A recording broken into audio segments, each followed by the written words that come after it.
تو تب یہاں اس نے قبر بنائی اور قبر بنا کے حضرت حابیل کو یہاں دفن کیا. تو یہ سب سے پہلی خبر ہے انسان کی کہ جو یہاں دفن ہوئے. حضرت آدم علیہ السلام کی رحلت مکہ مکرمہ میں ہوئی. طوفان نوح علیہ السلام تک آدم علیہ السلام جو ہیں وہ مکہ میں رہے. جب نوح علیہ السلام کا طوفان آیا تو حضرت نوح بھی کیونکہ کوفہ کے رہنے والے تھے, کوفہ سے طوفان اٹھا, مسجد کوفہ سے. تو جب یہاں پہنچے تو خدا کا حکم ہوا کہ آدم کا تابوت نکال لو اور اس کو ساتھ نجف لے جاؤ, کوفہ لے جاؤ. تو نوح علیہ السلام حضرت آدم کا تابوت نکالا, کشتی میں رکھ لیا, اور اس وقت حضرت آدم علیہ السلام, حضرت نوح علیہ السلام اور مولا علی علیہ السلام تینوں ایک ہی ذریعے میں ہیں. نجف میں جو مولا علی کے ذریعے ہے ان کے ایک طرف حضرت آدم علیہ السلام دفن ہے, ایک طرف حضرت نوح علیہ السلام دفن ہے. جب آپ زیارت پڑھتے ہیں تو اللہ ذجیع کے دو لفظ کے جو آپ کے دونوں پہلوؤں میں سوئے ہوئے ہیں ان پہ بھی ہمارا سلام. مولانا صاحب آپ سوری آپ کی بات کاٹی, یہ دونوں بھائیوں کی آپس میں جنگ جو ہے کیوں ہوئی تھی؟ بتایا نا کہ اللہ نے قربانی کا حکم دیا, دونوں نے قربانی کی, اور اس کی علامت یہ تھی کہ قربانی قبول کس کی ہوتی ہے, کس کی قبول نہیں ہوتی, کیونکہ اللہ نہ ہماری قربانیوں کا محتاج ہے نہ ہماری عبادتوں کا محتاج ہے, وہ نیت دیکھنا چاہتا ہے.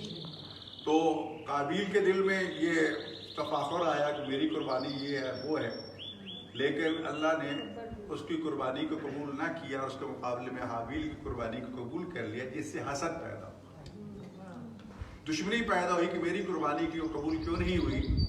تو لہٰذا اس نے اس انتقام میں غصے میں آ کر بھائی کو قتل کر. قابیل کی کہاں ہے؟ قابیل کی قبر کوئی نشان نہیں ہے اس کا. تو یہ صورتحال, حابیل علیہ السلام یہاں دفن ہے, اور یہ علاقہ جس میں ہم اس وقت بیٹھے ہیں یہاں پر ایک خاص قبیلہ ان کا ہے, دروزی قبیلہ کہلاتا ہے. یہ جو آپ دیکھ رہے ہیں مونچھوں والے یہ سارے جتنے یہ سب دروزی ہے. دروزی جی ہاں, یہ ابھی جو نکلا ہے یہ خادم جو یہاں سے آ جا رہا ہے, یہ حضرت حابیل کے ہی ماننے والے ہیں, کہتے ہیں ہم ان کے پیروکار ہیں, یہ وہ سلسلہ ہے. تو یہ دروزی قبیلہ ہے جو یہاں اس کی دیکھ بھال کرتا ہے. ویسے تو حکومت کی نگرانی میں اور حکومت اس کی ساری مطلب ہے دیکھ بھال کرتی ہے, لیکن ان پہاڑوں میں جن میں آپ بیٹھے ہیں یہ جولان کی پہاڑیاں کہلاتی ہیں.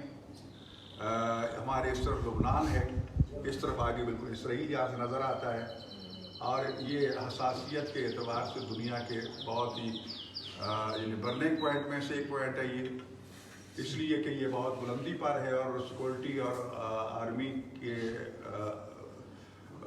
نظر میں یہ بہت اہم پوائنٹ ہے. تو اسرائیل نے اس لیے اس پہ قبضہ کر رکھا ہے کچھ حصوں پہ.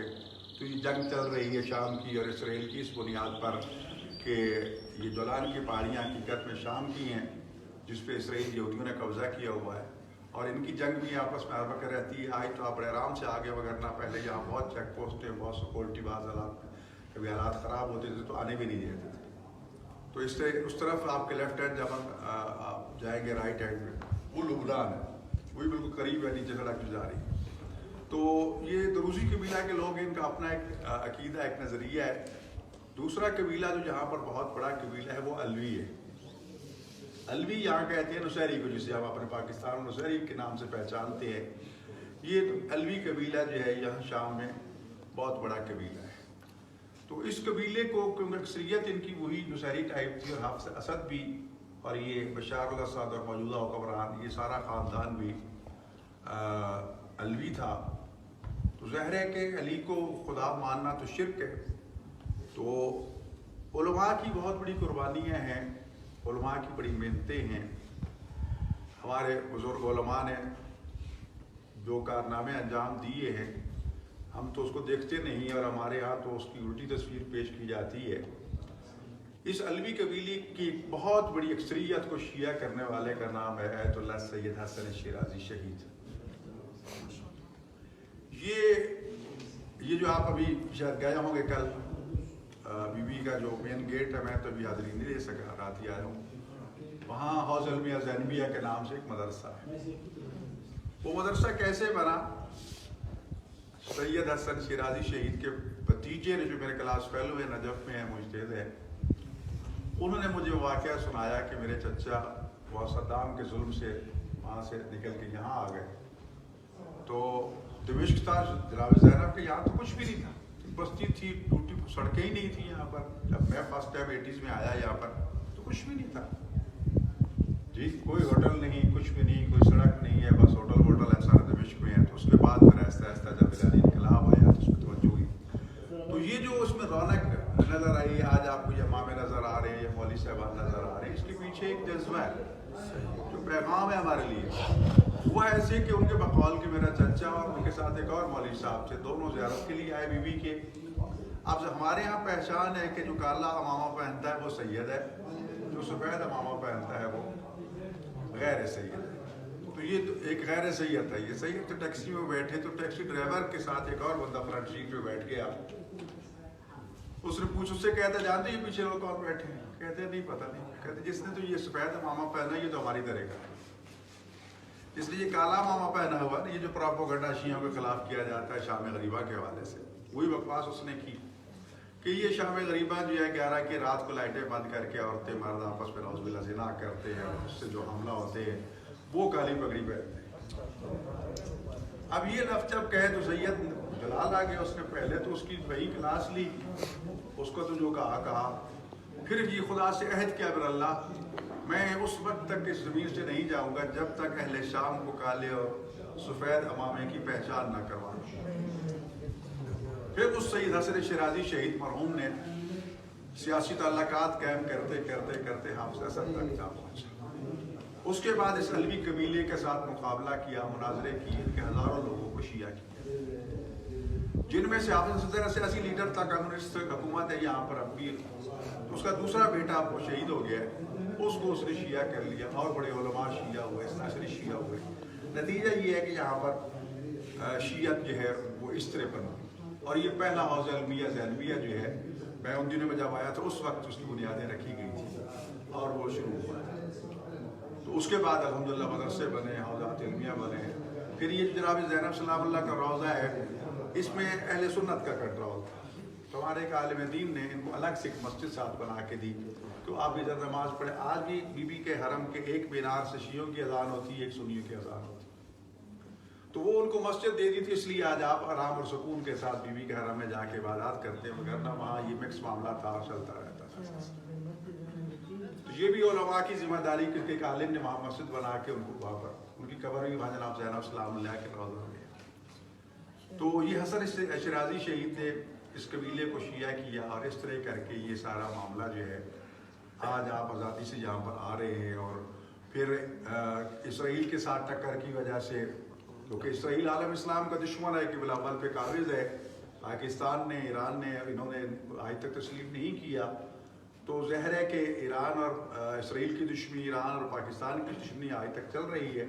تو اس سلسلے میں پھر لبنان میں، کیونکہ ساتھ ہی لبنان ہے، لبنان کس زمانے میں عیاشی کا مرکز تھا، یورپ بھی بہت پیچھے تھا، لیکن وہاں کے 3 گروہ ہیں. ایک عیسائی گروہ سب سے زیادہ ہے وہاں پر، اور دوسرے نمبر پہ سنی مسلمان ہے، تیسرے پہ شیعہ مسلمان ہے. تو ان کے یہاں جو نظام حکومت چل رہا تھا اب بھی ویسے ہی تقریباً، اس میں یہ تھا کہ صدر جو ہے وہ ہوگا عیسائی، وزیر اعظم سنی ہوگا، اسپیکر شیعہ ہوگا. اس نظام سے چل رہے تھے، لیکن قریانی، فحاشی، بے حیائی عروج پہ تھی، یورپ بھی پیچھے تھا.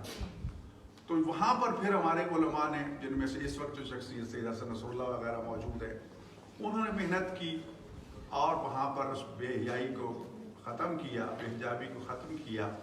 اور آج وہاں پر اس علاقے کی جو سب سے بڑی طاقت جو ایران کو، شام کو بھی سپورٹ کرتی ہے اور اسرائیل سے بھی جنگ کرتی ہے، وہ حزب اللہ کی صورت میں جی. تو اس طرح کر کے اس علاقے کا پس منظر مختصر سا میں نے اب عرض کیا ہے. تو اس وقت لبنان کے حزب اللہ ہوں، شام ہوں، ایران ہوں، یہ تقریباً آپس میں ان کے معاہدے ہیں، سارا کچھ سلسلہ ہے.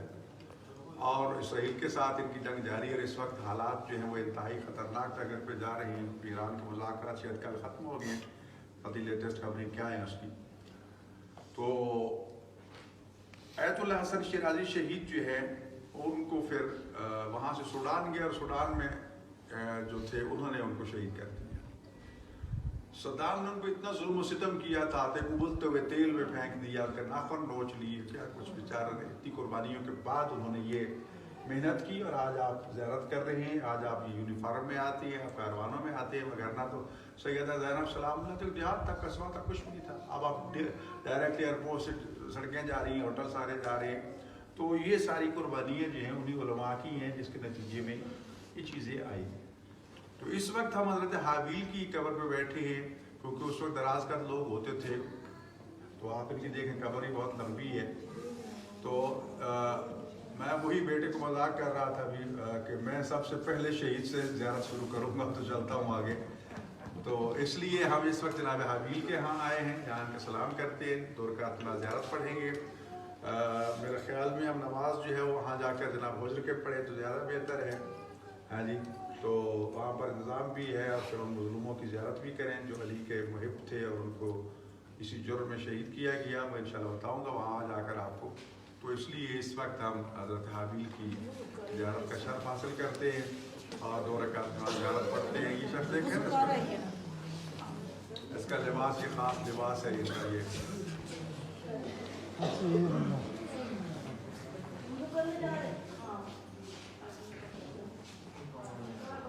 یہ